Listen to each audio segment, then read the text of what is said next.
Sir, I've shared the link with you.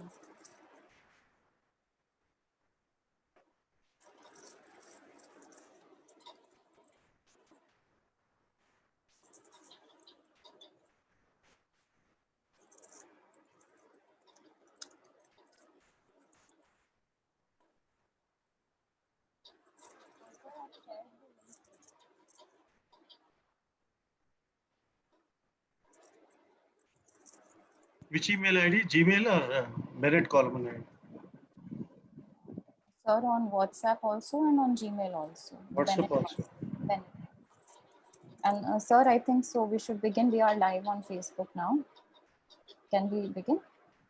At WhatsApp online. Right. Please share.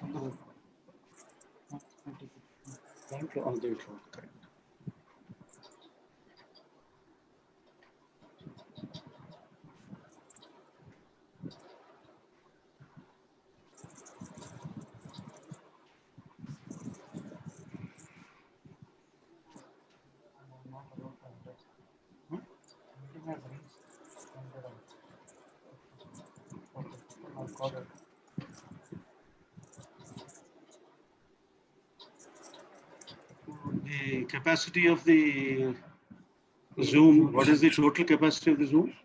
Sir, total capacity of Zoom is 100 and all the other participants can view it from Facebook Live.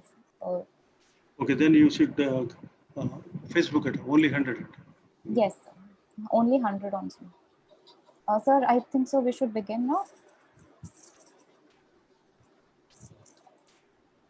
Kavya, you can start. Okay. Good evening, everyone. I, Kavya Singh, welcome you all on behalf of Knowledge Teas for a webinar on understanding the basics of right to information. To give us an insight about the basics of RTI, today we have with us an esteemed speaker, Dr. M. Sridhar Acharyulu, Acting Dean, School of Law, Bennett University. Sir, I welcome you on behalf of Knowledge Teas. Before starting with the webinar, I would like to introduce our esteemed speaker with you all. Sir has been sworn in as the Chief Central Information Commissioner and he has served there for 5 years. Sir has been the professor and the registrar at Nalsar University. He was the chair professor at IPR MHRD Nalsar. Sir has been awarded as the best teacher in 2013 by Andhra Pradesh government. Sir has authored around 39 books so far and 24 in English, 15 in Telugu on various law subjects and on journalism. Sir wrote 8 booklets on human rights for National Human Rights Commission. Sir got his LLD for his thesis on judicial legislation on Privacy versus Parliamentary Act on RTI in 2018. Sir has a PhD on media law, and the topic was freedom of speech expression vis-a-vis law of defamation. Sir has been awarded with 4 gold medals in MCJ, including 1 for the thesis on freedom of speech and contempt of court. Sir, I welcome you on behalf of Knowledge Teas, and I would like you to take over with the webinar. So kindly unmute yourself. Thank you very much, and good evening to all of you. I'm very happy to be the organization and the young team of Knowledge Teas It's very, very gratifying to address you people about a very dynamic, important, and highly democratic right, that is right to information. Right to information, you know, is the elixir of democracy. If you say that oxygen is a life generating or life giving chemical, or what is that, life giving substance, I feel information is equivalent to oxygen to democracy. Without information, democracy cannot function. Without communication, there is no collection of opinion. Without collection of opinion, there is no choice of selecting or electing a leader, a representative. And without election of representative, you know, the democracy cannot survive. And the need for public scrutiny will not end with elections. It will in fact begin with elections. That means the moment you are elected to your government, it starts exercising the most highly concentrated power in their hands, because the whole India, you know, 138 crore people's votes will give the government such a huge power that they think that they can do anything. And they are masters over our army, masters over our army power, masters over money, our money, lakhs of crores of rupees, and they are masters over the police power. And imagine the power of the government. Executive holds too much of a power, and that power can be checked only by system, not by the people, by system. And what is the system that checks the power of executive or the political government? It is constitution. It is the system created by the constitution. It is the rule of law that constitution wants to enforce. And the rule of law means it is not rule of the people. It is rule of individuals. It is ruled by the system. It is ruled by the rule book. So we need to know what is our right, what is our government, and what is our government doing. This is the real right to information. The question is whether we have the information.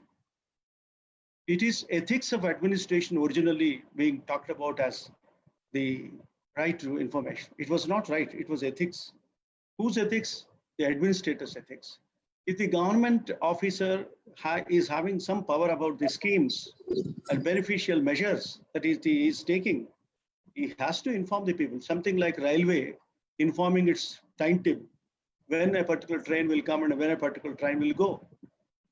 So unless the railway informs the passengers the timings of the trains and the facilities available in the trains and the rating of train, charge of train, it is not possible for a passenger to use it. So if you want people to use it, you have to give information, complete information. Similarly, a university cannot cater to the educational needs of students unless university announces its programs and the modalities of entering into that program of education. And similarly, the government of India or government of a particular state cannot run without informing the people what it is going to do, what it is promising to do. You know, during elections, every leader will come to you, your village. Some people will come to your house also. They send their agents to your house. They reach you and they tell you what they want to do. Do you know why they are doing it? It is not because they have a love for you, because it is the obligation. Unless people, voters, know about the leaders and their activities, they may not vote. They might distribute money, they might distribute liquor, but they'll also tell what they are going to do. And they have to tell. So when you tell that this is my promise, that is called manifesto. The manifesto is the plan, agenda of the political party. And if it wins, it is supposed to do that. When you are seeking the votes of the people, you give the information to the people. And when you get elected, will you not give the information? Every day you have to give the information. Every time you have to see that your information is communicated to the people. This is administrative ethics. This is ruler's duty. This is sovereign's obligation, constitutional obligation. The question is, are you doing it? Are you performing it? You are not performing it. And you know, if somebody asks you when the right to information has been given to you, you will say 15 years ago, in 2015, we have right to information. 2005, we have right to information. Fine, it's a good information. But I'd like to tell you, in the 1870s, there is Indian Evidence Act, in which there are two important sections: public authority, public records. Any public record is called public record because public has right to see it. Public record is not called government record. Public record is not called secret record. Public record is not called official record. Public record is called public record. Why was it called? Even the British government called it public record. And British government itself provided access to it.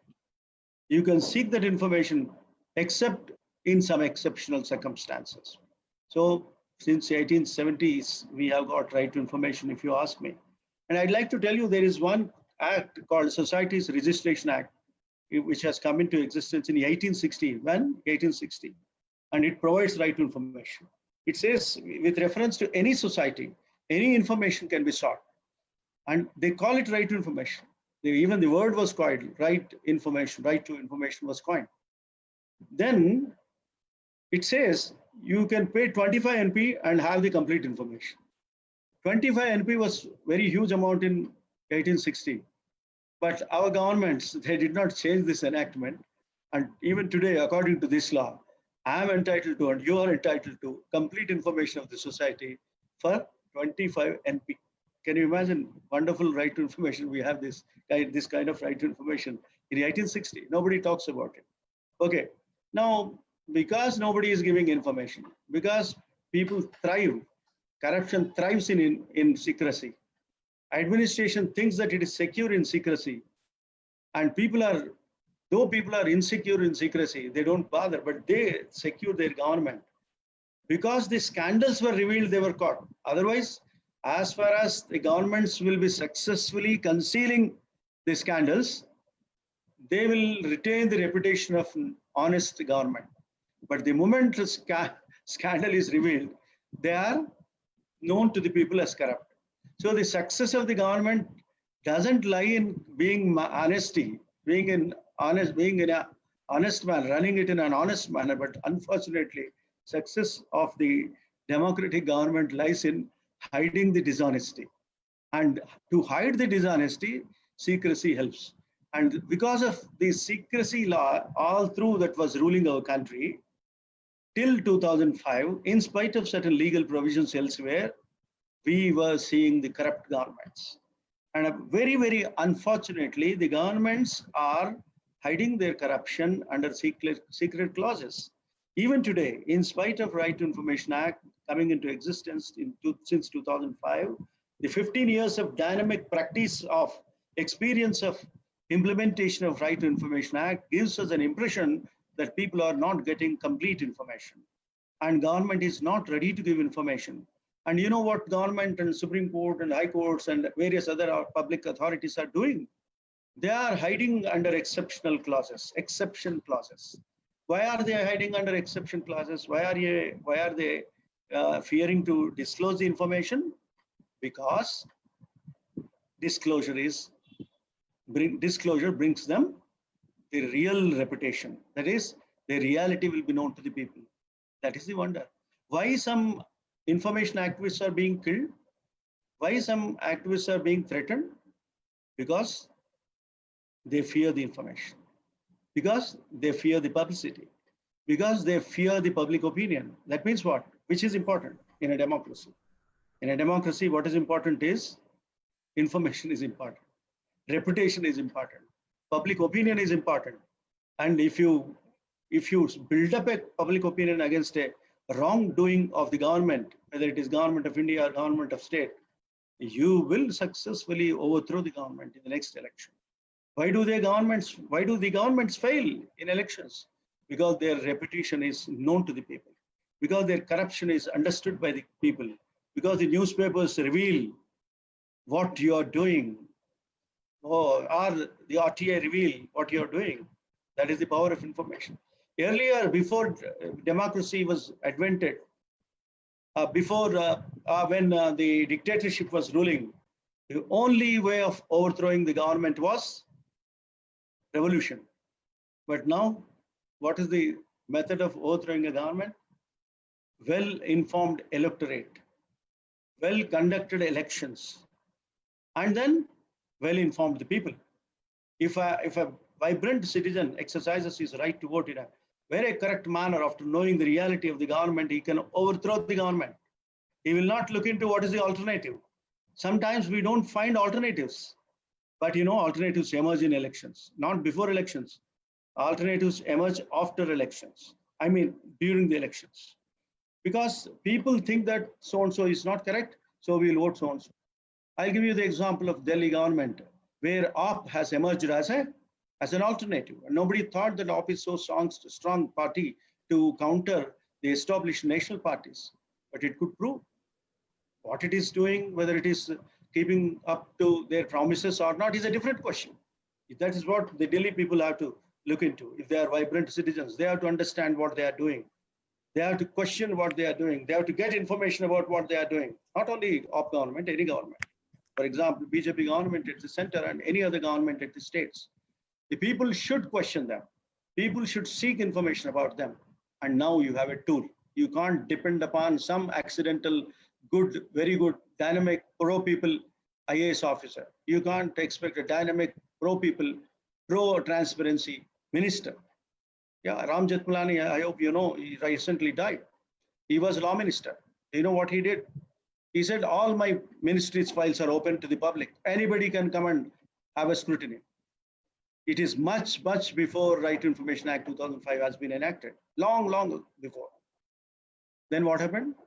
There was a huge crisis of what is that? They were all upset. The officers were totally upset, frustrated, and they don't know what will happen to their government. They thought the government will collapse, and everybody prevailed over Ram Jethmalani and says, sir, we are bringing Right to Information Act. Don't worry, please don't press for the implementation of this order. They suppressed it. That is the fear that the bureaucracy has about the disclosure of the information. That is the reason why we need right to information. Not to threaten them, but to make them account for, not to blackmail, but to make them to do the things which they are supposed to do according to Constitution. That is the purpose of Right to Information Act. And this is the basic requirement. Why do I need the information about the government? I need information about the government because I am the government. I am the voter. I elected you, and you are ruling over my head, and you must report to me what you are doing. Are you reporting? Are you doing the same which you told me in the manifesto? Are you doing the same which you told me when you were seeking my vote? Are you doing the same which you have promised in my city when you are addressing an election meeting? These are the questions.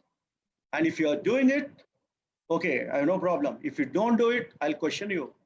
I'll expose you. I'll first get information from you, and I'll hold a press conference and tell, or I will write an article, or I'll do something. I'll do something which I want to do. So this is the power of the information. This is the empowering legislation. This empowers a citizen as a Sashakt Nagarik, what we call empowered citizen. What do you mean by empowered citizen? A Sashakt Nagarik, Satark Nagarik. So then an alert Nagarik. Alert Nagarik ko kya kehte hain? Alert Nagarik is very, very alert, and he will be looking at with 100 eyes, 1,000 eyes. What are you doing? What are you doing? And do you know who gave those 1,000 eyes? Right to Information gave those 1,000 eyes. And you can question with 1,000 voices. Do you know who gave those 1,000 voices? Article 19(1)(a). Freedom of speech and expression gave you the 1,000 voices. You can raise your voice, thousands will join you. Hundreds may oppose you, but thousands will join you. So with the two powers, the Right to Information under Right to Information Act 2005 and Right to Freedom of Speech and Expression under Article 19(1)(a), you are given a real power to question the persons who are not working properly, who are not doing properly. This is the power of information. This is the basic of the information. Because I am a ruler, you have to give me the information. There is one professor, Sathe, wonderful professor. He's from Pune. He wrote a wonderful book called Right to Know. And then after the Right to Information Act came, he has revised it as Right to Information. I suggest you people to read Right to Information or Right to Know, written by Professor Sathe from Pune University. He's no more, but he's a wonderful professor. He came out with complete details of the effective use of right to know and right to information. A democracy cannot survive without right to know. A democracy cannot be vibrant without right to information. Okay, let me deal with certain basics of this right.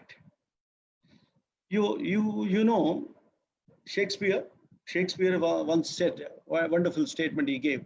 He knows not that he knows not. He's a fool.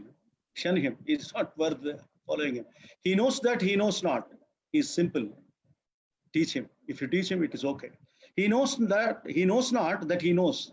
He knows, but he doesn't know that he knows. He slept. You have to awaken him. He knows and knows that he knows. He's a wise person. Follow him. Then there are two more kinds of persons which Shakespeare could not imagine. He knows not, but he thinks that he knows. He knows not, but he thinks others do not know anything. These are the two dangerous personalities from whom we should be very careful. We should be watchful. And to know, Right to Information Act doesn't give you right to know. Please remember that. Right to information gives you a tool to know. What is the tool? Tool to seek information and get information. What is the tool? An RTI application according to Right to Information Act 2005. So the right that you have inherently possessing all these years under right Article 19(1)(a), and the right which you are possessing inherently because of Indian Evidence Act and Societies Registration Act and several other enactments in this country, but you are not actively knowing it and you don't have a mechanism to seek that information. Right to Information Act 2005 is a very, very significant enactment. What it did was it created a legislative mechanism. It created an executive scheme. It created a bureaucratic or public authority based program under which you can file an application, pay ₹10 rupee fee, ask certain required information requests, get the information, empower yourself, process that information, gain the knowledge, and apply your wisdom and question the wrongdoings of the government. This is the process. If you simply ask for information, suppose you ask who has built Parliament building in Delhi, somebody will definitely give you information. Not a big secret. But what is the use? What do you do with that information? It is available in website and you can easily access that. You better ask how the Parliament is functioning. You better ask how the particular political party members are functioning. How many questions so-and-so political party member has raised on behalf of his constituency. You raise that question, those questions, and you will be benefited. So that's a very, very, constructive use of Right to Information Act in a very, very effective manner. That's what is expected of you. For some people say they're abusing Right to Information Act. I agree. They're abusing it. Tell me who is not abusing anything that is available. They abuse everything. They abuse every right. So abuse is, of course, we have to prevent it, but remember the use. Remember the proper use. And I'm afraid of non-use. I'm not afraid of abuse. I'm afraid of non-use of right to information. I'm abuse of non-use of right to vote. I'm afraid of non-use of right to freedom of speech and expression. I'm abuse of non-use of right to life. If you are living, live vibrantly.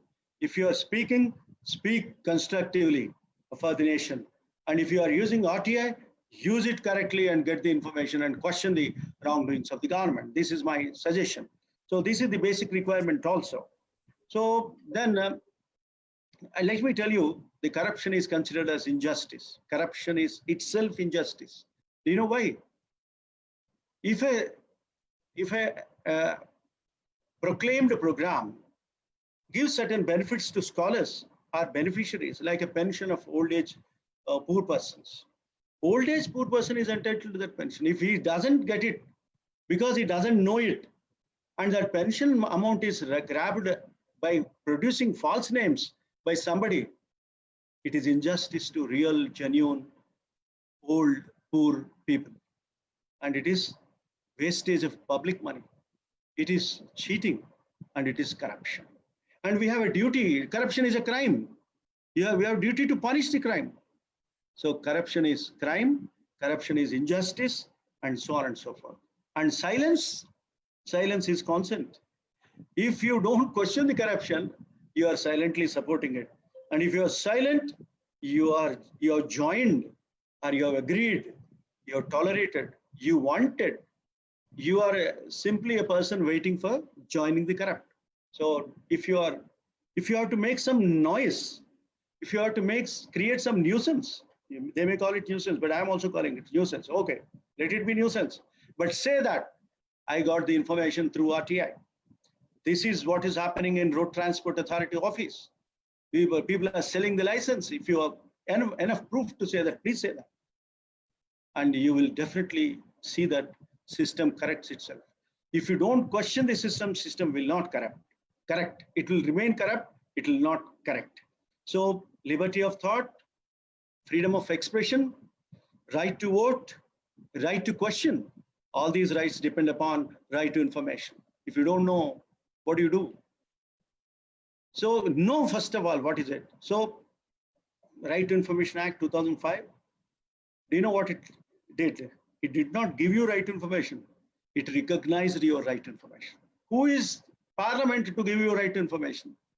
Maybe Parliament is supreme legislative authority of this country, but you have elected the Parliament. You are very superior to Parliament. It is your information you are asking.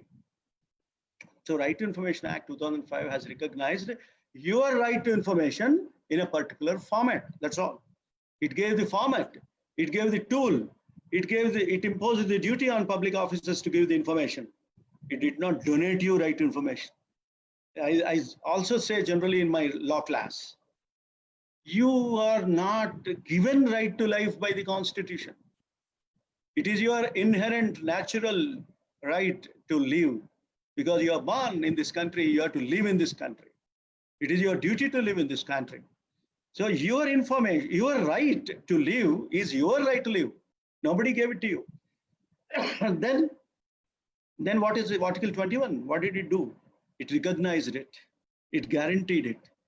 It provided a mechanism to protect it. It provided a mechanism to take it away when somebody is doing continuously same kind of wrongs, killing the people, for example. His right is taken away. If he is raping the woman and then killing that woman, death penalty is imposed. So Constitution of India recognizes your right to life, prescribes why and how it should not be taken away, tells how it can be taken away. It guarantees that unless I adopt this method, I follow the law, I will not take your life. So this is what is your inherent, original, natural right. Right to information is your right. Nobody can take it away. And you should oppose if somebody wants to take it away. And do you know why I say right to life is not given to you? Because somebody who gives right to life to you, he will definitely take it away. So don't allow anybody to give right which is yours. You claim it, you ascertain it, you prove it that you are a living person. You prove it that you are a wise citizen of this country by asking for information. That is your wonderful right. And what Right to Information Act has done is, it has created a mechanism for a timely response. That's all, timely response. Now, I'd like to tell you another basic factor of right to information. It is not right to know. It is only right to information. I'm very, very unhappy, I'm telling you. It is only right to information. Yeah, it is not right to know. They'll dump information on your head. Very difficult to know what it is. But yet, unless you have information, you can't process it and you can't know it and you cannot convert it into knowledge. And unless there is a knowledge, you cannot make it wisdom of yours. And if it is not wisdom, you can't do anything. So right to information is an important tool, source of knowledge, and tool for achieving complete transparent information about the government. That's a fantastic right. And because informed citizenry are necessary to keep vigil in the instruments, on the instruments of the governance, make the government more accountable to the governor. Accountable to whom? Accountable to the governor. Your father gives you 100 rupees and tells, come bring that, bring this, bring that. And you bring all of them. And father asks, how much of money you have spent? What is the reminder? Says, Dad, I spent 90 rupees. And these are the utensils or things I bought. 10 rupees I'm giving you back. That is accountability. And where the government is doing that, if not, you question it, it has to do that. Now, there are two aspects of Right to Information Act.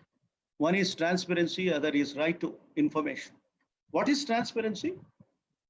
Transparency looks like right to information, but it is totally different. Transparency is the responsibility of the public authority to provide information with it on its own without anybody asking for it. You must tell. I'm not filing a 10 rupee right to information application to Railways Department to tell me when Rajdhani Express will start from so-and-so station. I'll not. You have to tell it. It is your duty. Why? You need public, number one. Number two, you need public authority. You are a public authority. So give the information. Similarly, airport and everybody who is concerned with public or public authorities. Public authority does not mean only government. Public authority means any authority which deals with public activity in public for public. Okay, so transparency means giving information on your own. Right to information means I have a right to ask some more information. First basic principle is give your information. Second basic principle is I will ask for some more information. So section 4 of Right to Information Act gives you a right to know from the government the information which it is supposed to give on its own. So in my view, section 4.1b, section 4.1a, section 4.1c, section 4.1d are very, very, very important than section 3 or any other section in Right to Information Act. Even if nobody files an Rti application, I must have complete information in the public domain. Even if I don't ask any information from any department, every department has a duty to give complete information to me. And that is the power of right to information. Okay. Now, let me tell you, there are internationally accepted core principles of right to information. One is maximum proactive disclosure. What do you mean by proactive disclosure? That means, that's what just now I told you. Proactively, the public authority on itself has to give complete information. Then second principle, obligation to publish. Publish it. Publish it means what? Give due publicity to it. Don't hang it in your own, chamber on a notice board. Nobody will see and you will not allow anybody in your room. Put it out of your room. Put it hanging on the conspicuous place of your public authority. Let even a passerby should be in a position to access to that information. That is publication. Promotion of open government. Come on, take decisions openly. What do you mean by taking decisions openly? It means that you are asked to take a decision, that you have to inform. That you are going to take a decision, you have to inform. You have taken a decision, you have to inform. And these are the reasons for your decision, you have to inform. This is called both obligation to publish and promotion of open government. And limited scope of exemptions. Yeah, that is another very important principle of RTI internationally. Limited scope, yes. We see rule is disclosure, rule is transparency, exception is secrecy. When do you want to hide your information secretly? It is something like examination. Examination paper is secret until the hour of examination. And once examination started, every student has a right to have the question paper with him. And he will give answers. And after answers are given, during the process of answer being given, you can't disturb the student. It is his information. You cannot stop him. You cannot ask him to show what is he's writing to you. In fact, he should not show. He should not show to the others. He should not show to the invigilator. He should write, that's all, for 3 hours or 4 hours, whatever is the scheduled time. And after After answering is over, what will happen? Is your answer sheet a secret? Is your answer sheet is a secret? Your question paper is a secret thing? You have to put it on website. This was my question. These are the model answers. And answer scripts have to be given to the students. There's a huge dilemma, huge litigation, and up to Supreme Court. In Supreme Court finally said that yes, they have a right to information about answer sheets. They have a right to information about question paper unless intellectual property right is involved.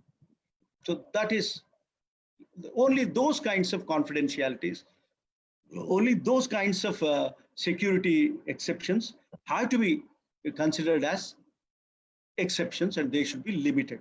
National security, privacy, private information, confidential information, or privileged information, or contempt of court related information.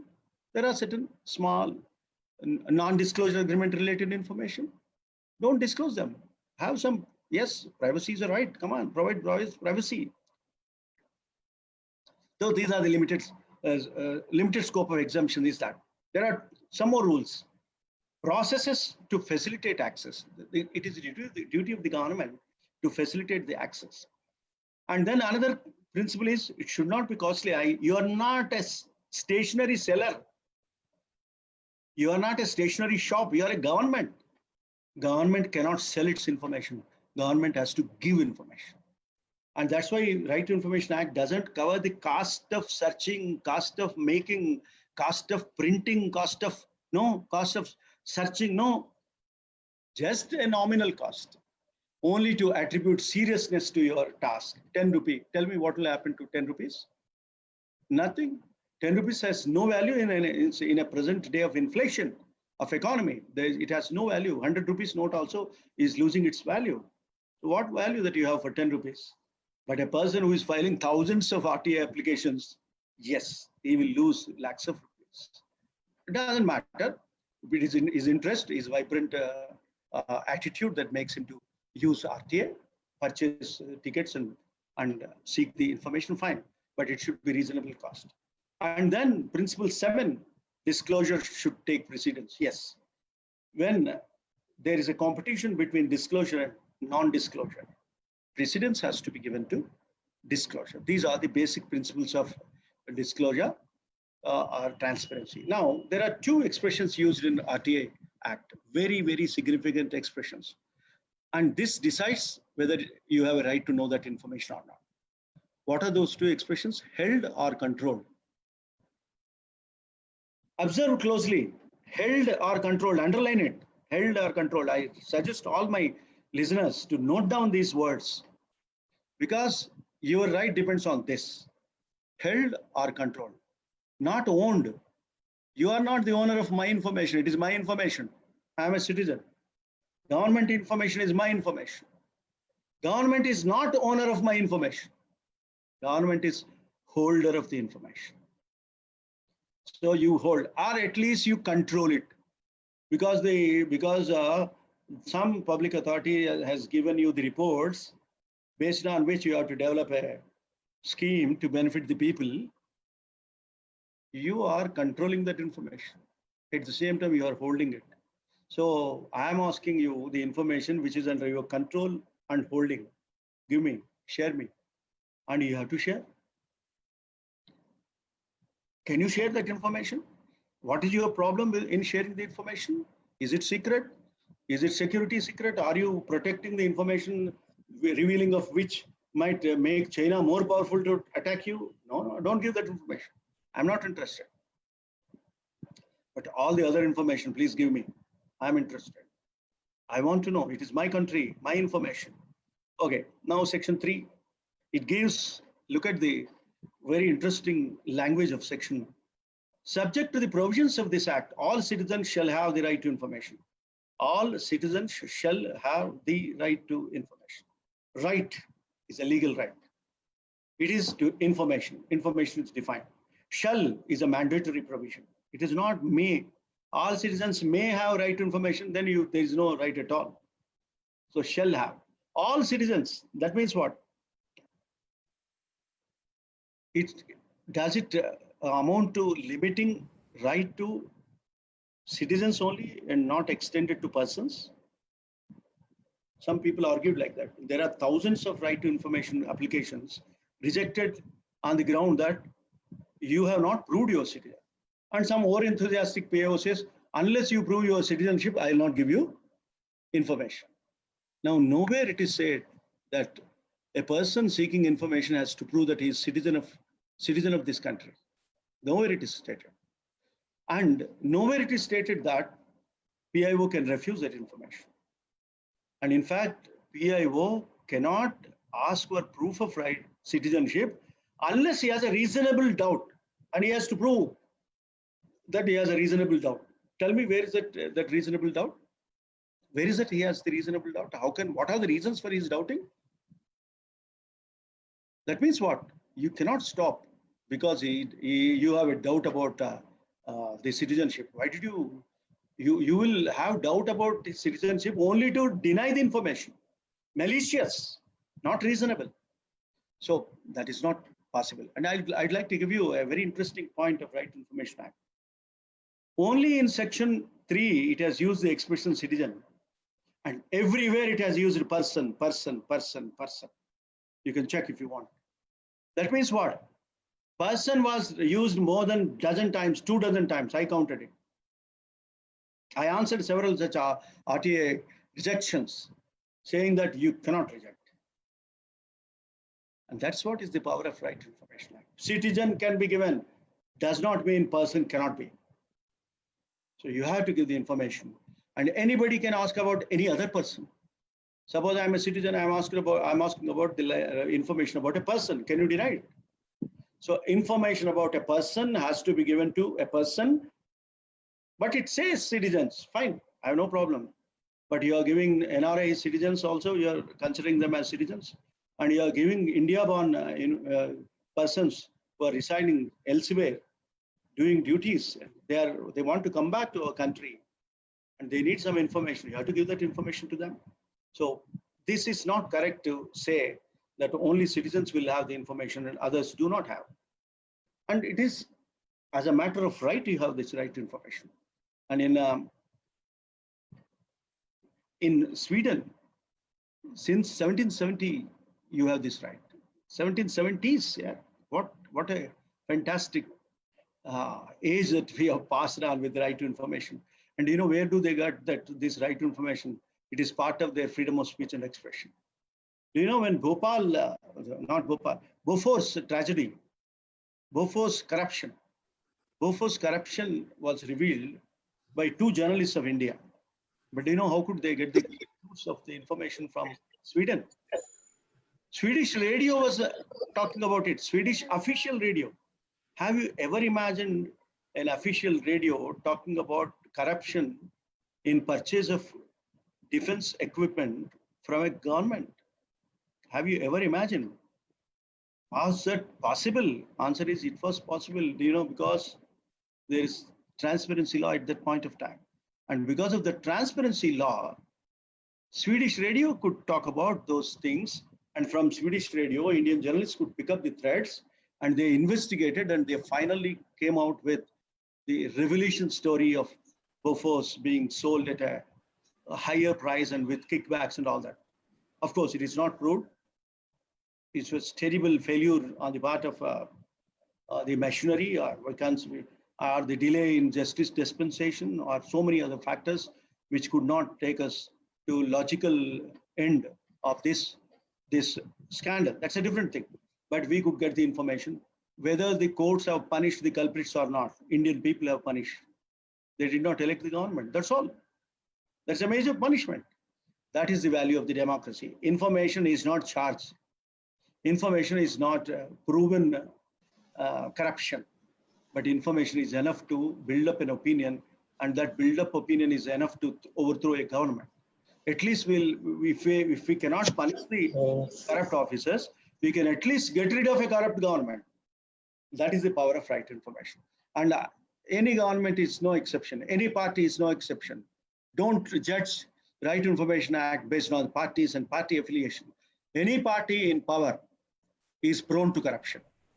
Power corrupts. Absolute power, absolutely. You know this. So understand this maxim, understand this statement, quote, and understand anywhere where there is concentration of power, there is open floodgate of corruption. And if you don't question, they remain corrupt. If you don't suspect, they continue to be corrupt. If you don't bring the information out of it, they'll be trying to hide it. Any government, for example, any government, I don't want to give any instance to you. Every government is prone to corrupt, and it is our duty to expose their corruption using Right to Information Act. Okay. Then, I was telling you that held and controlled are the most interesting expressions, and if you hold it, you are obliged to give it. And PIO has to provide reasonable assistance to the seeker of the information, and PIO has to be pro-people's man and should give on information. And what is information is a very interesting definition you have in Right to Information Act, Section 2F. Information means any material in any form, including records. Records means what? Files. Does it include file notes? Yes, file notes also. Does it include opinion? Yeah, it includes opinion, but not opinion of the PIO. Opinion collected by the public authority on a particular aspect of that public authority's activity. Entitled to that information also. So emails, memos, the memos you give memos to a wrongdoer. You give the show cause notice to a wrongdoer. And I am entitled to show cause notice also. The Supreme Court and other courts which interpreted that information about public servants, about their performance is not official information, it is private information, is absolutely wrong. Supreme Court should have read this section, Section 2F, and Supreme Court should have understood the relevance of public information, and should have understood as the importance of official information. One which is official cannot be secret. So I don't agree with the expression official secret. Official secret is oxymoron. It is self-contradictory. If it is official, it should be in public. If it is defense, it should be secret. If it is private, it should be secret. If it is official, it should be in public domain. So that is what is supposed to be known by everybody. Okay, advices, press releases, circulars, orders, logbooks, contracts, reports, papers, samples, models, data materials held in any electronic form, and information relating to any private body is a very, very important part. Information relating to any private body which can be accessed by a public authority under a different law for the time being in force is also information. Somebody will question, generally after a discourse on Right to Information Act, I will get a question. They'll ask, sir, will I get information from private bodies also? That's the question. First of all, you have to understand, Right to Information Act is meant for giving access to public authorities related information. That is the basic point. Second point that you can also understand is, if private authorities information is available, accessible to public authority under its regulatory power or any other power, that public authority is under an obligation to give that information which it collected under a particular legislation to the people. That's what is second part of Section 2F. Our great writers of Right to Information Act could have separated this part of Section 2F and highlighted it, but they have subtly retained it in the Right to Information Act definition of definition of information. No problem. I'm only telling to have easy understanding of legislation, because do you know, nowadays you cannot use those technical language, legalese. If you use high-end language or the language which you cannot understand unless there is a dictionary support, it is a kind of secrecy. Don't have such kind of secrecy. Make it simple, open, accessible, understandable. And that is the real duty of information writers and information givers. Okay, the right to know also is defined in several enactments and judgments of the Supreme Court. I'll not go into those details now because I have a lot to cover. I was telling you power corrupts and absolute power, absolutely. That is the statement of Lord Acton, very, very important. Okay, government is a holder of data. Government as a business, it has information. Government as a data holder has the information. Government as a service provider has information, and it has to give that information. So PIOs have a duty, professional public information officers at national and subnational government levels. They have 4 major functions: disseminating reliable information, climate of trust developing, and adopting communication skills, and then monitoring public opinion. These are the duties. Now, rights of citizen to have access to information. Government bodies includes personal information about themselves. I can ask about my information. How is that you have recorded my information? What is the date of birth that you have recorded about me? I need to know that. And non-personal information held by the government and does not endanger national security, I have a right to that information. Information disseminated by the government on its own, I have the right to that information. Okay? Right to act, I told you there is a transparency, voluntary disclosure. Let me tell you the duty of the public authority. Every public authority shall maintain all its record duly catalogued and indexed in a manner and the form which facilitates the right information under this Act. This duty, unfortunately, is nobody's performing, and time has come. They cannot have the plea of reasonable time. You got 15 years of time. What are you doing? Why did you not classify? Why did you not prepare index?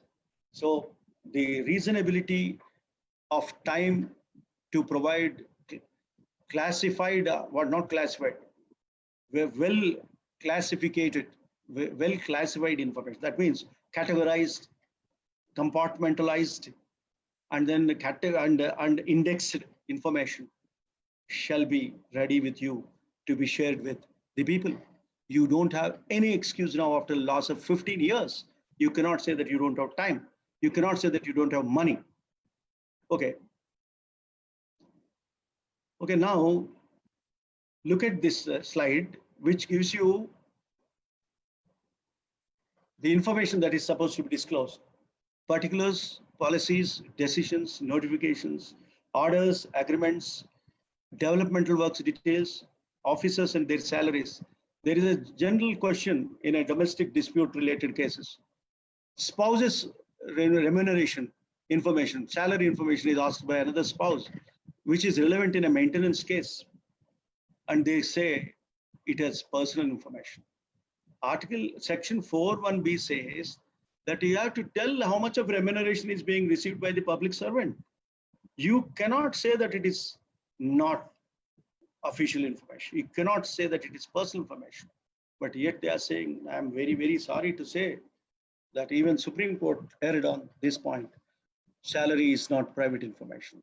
Salary is public information. It has to be given. So several such points are discussed here. Now, Section 4(1)(c) says, very interesting point. If you make a decision, you have to give all the relevant facts about that decision. If you take a quasi-judicial decision, you have to give all the relevant factors of the decision. That means on your own, you have to give. And what is quasi-judicial decision and administrative decision in public authority? Suppose you have launched an inquiry against corruption of a public servant, issued a show cause notice, heard him, and have the information with you. You have to give it on your own to the affected person. Who are affected by the corruption of public servant? Everybody is affected. So you have to give it to public. But unfortunately, Supreme Court in one of the cases says, this information is employer and employee information, so private, so cannot be given, which is absolutely wrong. Okay, and it has to give reasons for that. Right to information, what is right to information? Right to information means inspecting the works, taking the notes, and obtaining the copies, disks, floppies, and prints out. Okay, we have right to information definition also available, and I have already explained what is the information. And then duty of public authorities to take request for information, to write a reply, and to inform refusal within 30 days. And if you don't inform, it is assumed that you're refused the information after 30 days. Then there are several duties, and if the information belongs to some other public authority, you have a right to consult some other authority before disclosing that information. Then I'll take you to exceptions. Section 8 talks about exceptions. It says, before I go to exceptions, I should tell you what is public authority. Public authority is defined in section 2H, but most unfortunately, every public authority is arguing that it is not a public authority, and it is taking the matters up to Supreme Court, delaying the disclosure of information. But Right to Information Act is very clear about what is public authority. If it is a government department, if it is a public body, if it is self-government institution, if it is an institution funded by the government, if it is NGO funded by the government, or if it is notified by the Constitution or by law of Parliament or state legislature or government notification of the state, it is public authority. Unfortunately, they are not accepting to this. Then there is third-party information. You have to give a notice to the third party before you give the information. And the information restrictions are depending upon 4 categories. 1, if it is harmful to any organization, like sovereignties, integrity, security, strategic economic relations, scientific relations, foreign relations, or it incites the offense, or it discloses the confidential information, of course, you need not give that information. If it is prohibited by courts, tribunals, if it causes contempt of court, if it is privileges related information, and if it impedes arrest of or prosecution of certain persons, or if it is a cabinet paper, if the decision was not taken on that, you need not give. If it is commercial information, trade secret, or there is a non-disclosure agreement, or so on and so forth, or if it is intellectual property rights affected information, if it injures others' rights, need not be given. But there are public interest clauses which provide exceptions to the exemptions. But those exceptions are very important. Public interest. If you prove public interest, the information has to be given. You have a right to complain. You have a right to complain against the non-disclosure of information, non-response, and you can file a complaint under section 18(1). If you are unable to submit request, if your access is refused, if the response was not given in time, if you are asked to pay unreasonable amount of fee, or if the government has given incomplete, misleading, false information, you can file a complaint.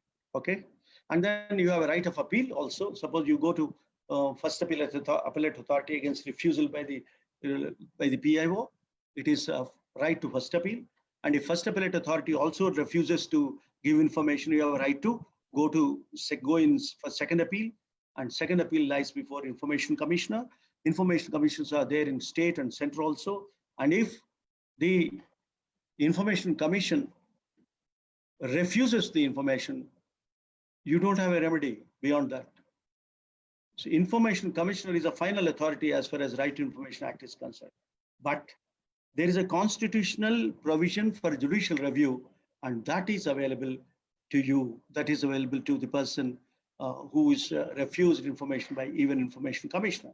You can seek the review of the High Court and Supreme Court of India. But unfortunately, judicial review power is being used not by the citizens, but by the government, state government, central government, High Court, Supreme Court, that department, this department, Governor, Attorney General's office, Advocate General's office, Chief Minister's office, Minister's office. Everybody is asking judicial review of the decision of the Information Commissioner, who asked disclosure of some information from that public authority. Very unfortunate. I'm extremely sorry for that. For example, some of the commissioners gave more disclosure orders. Some of the commissioners gave more non-disclosure orders. I'm not going to name them. I'm not going to blame anybody. It is for you to research. You tell who gave more disclosure orders and how many disclosure orders are implemented. It is your duty.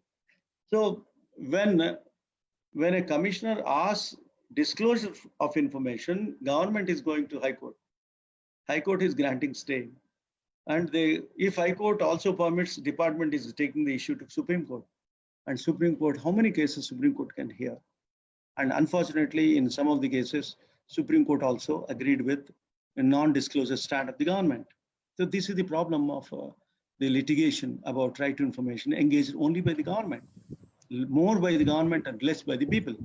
Because people cannot afford to go to High Court to seek some information, they simply keep silent. Whereas government department, they will use public money to oppose you, oppose your question, oppose your right to request to information, and they'll take up to you Supreme Court. It's a very, very pathetic abuse of authority against right to information.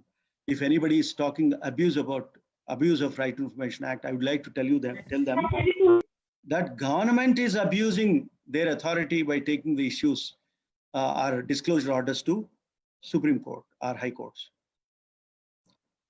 Shall I stop here and wait for questions? Or do you have time for me to continue? The organizers, I'd like to ask. Sir, I think you should continue and we'll take the questions at the end together. Now, shall I continue for some more time? Yes, sir. How much time I should continue? Sir, kindly, the session is going really good. Take as much time as you want. As you want. As much time as you want. Okay. So public interest clause is a very important class. That is what I have explained. And another point I'd like to stress upon is the independence of information commissioners. If information commissioner is not dependent upon the government, is not lured by post-retirement positions, if he is not threatened by the government, if he is not threatened by the litigation, constant litigation, he will be independent.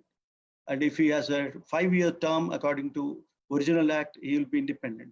If his position is irremovable by the government, he will remain independent. But unfortunately, the government of India has amended Right to Information Act recently in 2019.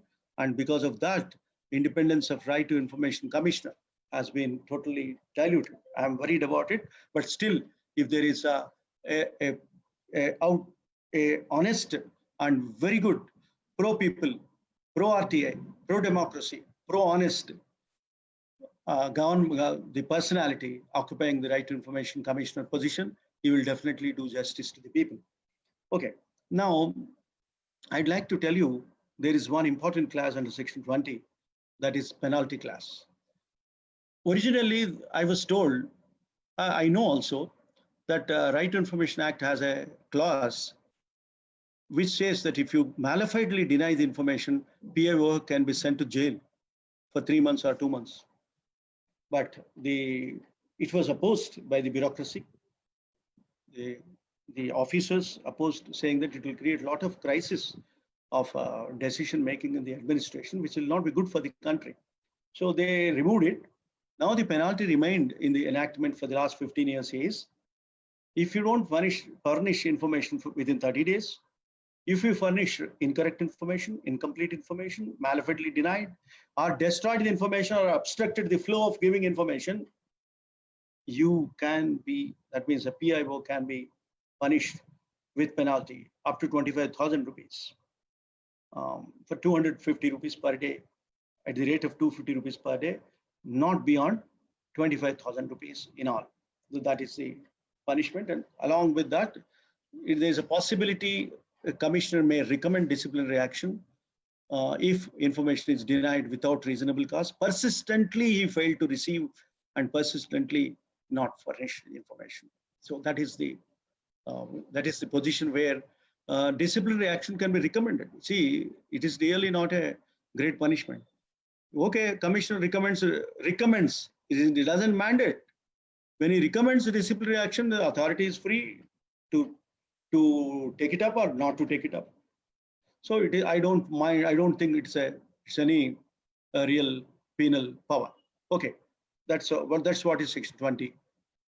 Then there are several cases on that, and unfortunately, let me tell you, if a commissioner has imposed penalty, government is filing a writ petition on behalf of PIO. Government is spending public money appointing a government lawyer at the public exchequer, at the cost of public exchequer, and a person who denied information and fined by commissioner is defended by the government, Supreme Court, High Court, or at least High Court. Most of the cases are in High Court.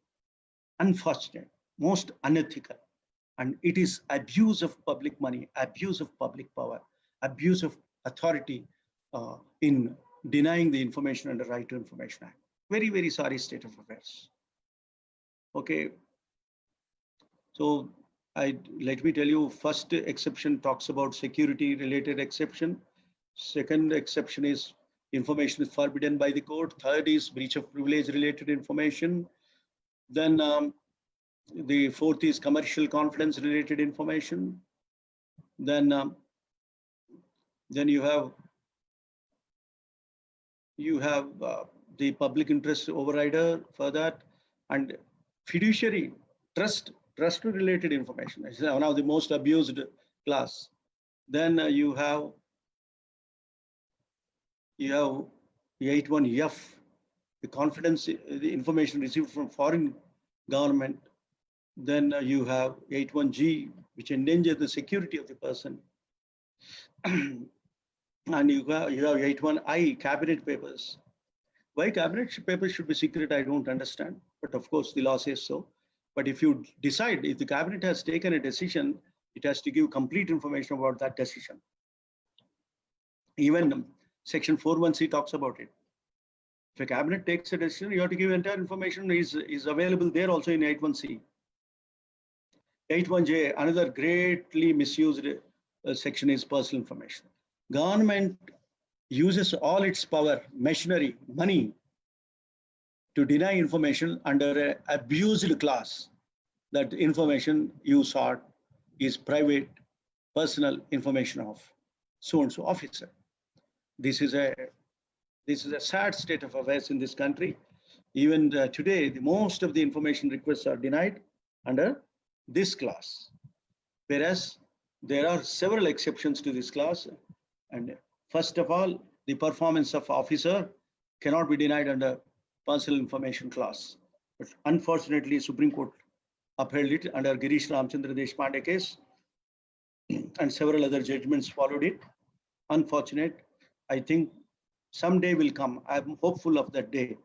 Someday they will come and there will be reasonable thinkers in the decision-making seats, and they will give good decisions about the real information to be disclosed to the people without misusing the clause, personal information clause. Okay, now I'd like to touch upon a very important point, that is en bloc exemptions given to certain organizations. Police is not excluded, but unfortunately CBI is excluded. CBI is nothing but police, but why should it be excluded when police is coming under the category of Right to Information Act? Why not CBI? So this is again arbitrary power of the government of India to exclude certain organizations from disclosure. But I'd like to tell you, the law is very well framed. Our Right to Information Act says the information sought from the exempted organization also can be given if it is relating to concerning corruption and human rights violation. Remember it, no information which is not related to corruption and human rights violation can be given, agreed. But every information relating to corruption and human rights violation has to be given. Okay, this is about the exempted authorities. And I think with this, I have concluded my part of disclosure of our Right to Information Act. There are several things, several dynamics that we can talk about continuously, but I would like to take questions, and while answering the questions, I would like to explain certain other dynamic aspects. Transparency is the duty of the government. RTI is right of the people, and democracy demands easy flow of information. You must know, no more secrets, know more about RTI. Thank you so much, Thank sir. you. The session was indeed very insightful. We got to learn a lot. There are so many questions, but there are two kinds of questions which are very frequent. The first question is that we are skeptical about the number of COVID cases that are there. People are saying the actual figure is being hidden by the government. So there is a question that can we ask for that information through RTI? If so, how can that be done? Yeah, it's a good question. You can ask, but there are several limitations on this. First of all, government is not inclined to give correct information on two grounds. One, they don't know. Two, they don't want to give. First of all, even the information that is being given and seen in the newspapers, I doubt. If you conduct more tests, you will reveal more numbers. Are you conducting more tests and revealing more? And instead it is asking information from the people. And that is what is Argya Setu. What Argya Setu says, you reveal. And if you reveal that you are suffering, other fellow will be alerted. So you give information about your disease, whether you know it or not. So my point at this question is, even if government denies, where do you go? You will go to Information Commission. Whether Information Commission is functional now fully, it is difficult. Lockdown affected them also. I'm not blaming each individual commission, but I'm trying to tell you that there is paucity of access. There is limitation on the access to justice in the cases where information is denied. It's terrible. So my suggestion is government should on its own use section 41B and disclose the information. Honestly disclose the information. It's a big dynamic question. I still hope that it will give it. Right, sir. That was a great answer. The second question is also connected, stating that PM Care Fund is not falling under public authority of the RTI Act. And there's a lot of debate that has been going around this thing that PM Care Fund, the relief fund, is not covered under the RTI Act. What is your take on this? See, public fund, who gave the money? Public gave the money. Who is the controller of this? Prime Minister. PMO. PMO, the PMO is public authority or not? PMO is public authority. What is the name of that fund? Prime Minister Cares Fund. Prime Minister. So you can't start Prime Minister's Cares Fund or Prime Minister National Relief Fund. I cannot start. Only Prime Minister can start. Why Prime Minister can? And nobody will give money to you and me. They'll give money only because it is handled by Prime Minister. It is sought by the Prime Minister. It is controlled by the Prime Minister. People are giving money. Am I right? When people are giving money to a Prime Minister office controlled fund, how can it become a private fund? And the Prime Minister's office website, official website says it's a public charity trust. Public trust. It is in the character of public charity trust. And what is the character of public trust? You must give information to the beneficiaries. You must spend the money according to the aims and objectives of the fund created by the owners. Suppose I give 10 rupees to the PM Cares Fund. I am the owner of the fund. And I want to know how my money is spent. I have right to information. And beneficiaries have right to information. And public control, section 21H simply covers the public authority of PM Cares Fund because it is totally controlled by PMO. That one line is enough to say it is public authority. Right, sir. Sir, another question is, there's just a statement the person has given. The latest amendment has diluted the essence of the act. What is your take on this? The latest amendment to Right to Information Act has affected essential character of independence of information commissioners. Information Commissioner is a very, very significant mechanism in the machinery created by Right to Information Act to provide access to information to the people in general. If Commissioner is not having complete tenure of 5 years, 5 years means some certainty. 5 years of tenure and irremovability, that is the point, irremovability. Irremovability was added as a character in original Right to Information Act. That was removed. And it simply says, as prescribed by the central government, terms, appointment, and everything will be governed by it. If it is challenged as unconstitutional, I hope it will be struck down. The law will be struck down as unconstitutional and against the spirit letter of right to information, which is part of freedom of speech and expression under Article 19(1)(a). It will be struck down. I hope it will be struck down. Right, sir. Sir, the next question is regarding how to procure the address of the PIO for the concerned department we are willing to send RTI to. It is the duty of every public authority, according to Section 4(1)(b), to disclose the details of PIO, First Appellate Authority, and others. If not, you can question them, you can file a writ petition, you can file a complaint to the Information Commissioner. Right, sir. So the next question is regarding filing RTI online. If we are filing any RTI for public authorities under the central government, the same is the process is really easy. There's this website rtionline.gov.in.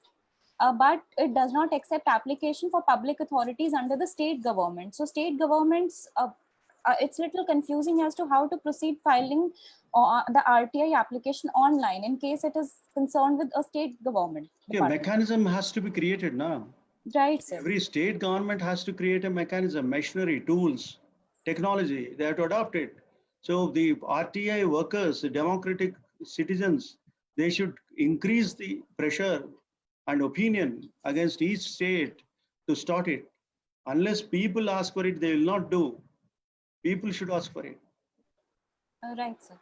Sir, as you've already mentioned that the Information Commission is the last resort in case of a RTI.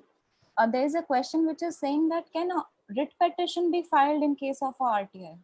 Absolutely. Suppose you don't have any possibility of having access to information, you file a complaint to the commissioner, and commissioner is not in a position to hear you in the near future. That means you don't have an alternative remedy. You can file a writ petition. Right. Thank you, sir. I think I've tried taking almost many questions. I've tried clubbing all the questions into one segment. It was indeed an informative session, sir. So many participants are asking for the PPT. They just want to go through the PPT. I'll share it with you. Please distribute that them. is possible. Right, sir. Thank you so much for joining us, sir, today. This was an insightful session. It was a pleasure to have you with us, and I hope you join us more frequently for future webinars. All the best to you. Thank you so much, sir. Let us be connected. Thank you very much. Sure, sir. Thank you, sir.